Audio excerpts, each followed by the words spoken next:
నమస్తే అందరికి.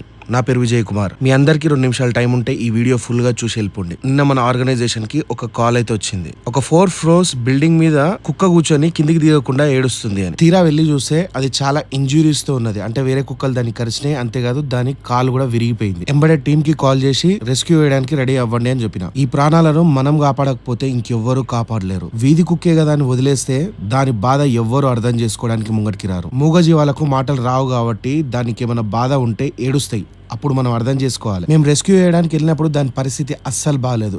అది చాలా భయపడ్డది. దాని ఒంటి మీద కుక్క కాట్లున్నాయి. మేము రెస్క్యూ చేసే టైం ఈవినింగ్ 4:30 అవుతుంది. అంటే గవర్నమెంట్ పెట్ హాస్పిటల్స్, వెటర్నరీ హాస్పిటల్స్ బంద్ ఉంటాయి ఆ టైం. ఇక మేము తీసుకున్న నిర్ణయం ఏంటంటే ఖచ్చితంగా దాన్ని ఈ రోజు రెస్క్యూ చేయాలి. హాస్పిటల్ తీసుకెళ్లాలంటే ఏదో ఒక ప్రైవేట్ హాస్పిటల్ కి తీసుకెళ్లాలి. దీన్ని హాస్పిటల్ తీసుకెళ్లి ఎలా మెడికేషన్ చేసినామో నెక్స్ట్ వీడియోలో చూపిస్తా. కానీ ఒక మాట అయితే వినండి. ఇన్స్టాగ్రామ్ లో ఈ మధ్య కాలంలో సబ్స్క్రిప్షన్ అని చెప్పేసి బాగా డ్రామా జరుగుతుంది. ఇక్కడ సబ్స్క్రిప్షన్ తీసుకుంటే నీకు ఏ లాభం వస్తుందో నాకు తెలియదు. ఐపీఎల్ స్టార్ట్ అయింది. ఐపీఎల్ లో బెట్టింగ్ స్టార్ట్ అయినాయి. ఐపీఎల్ లో బెట్టింగ్ వేస్తే నువ్వు గెలుస్తావో లేదో నాకు తెలియదు. ఇన్స్టాగ్రామ్ ఇన్ఫ్లుయెన్సర్లు లక్కీ డ్రాలు వేస్తున్నారు. ఆ లక్కీ డ్రాలో నువ్వు గెలుస్తావో లేదో నాకు తెలియదు. కానీ ఇక్కడ నువ్వు ఇచ్చే ఒక 100 రూపాయల డొనేషన్ తో ఇలాంటి మంచి పనులు చేసే చారిటీ నిర్మాణం అవుతుంది. మా దగ్గర ఆశ్రమం లేదు, కానీ ఆశయం ఒక్కటే ఉంది. నువ్వు వేసే ప్రతి రూపాయి చారిటీకి నేరుగా పోతుంది. ఎవ్వరింటికి పోదు. ఎంతో మంది మానసిక వికలాంగులు మన హెల్ప్ కోసం ఎదురు చూస్తున్నారు. ఆలోచించకు, అవకాశం ఇచ్చి చూడు.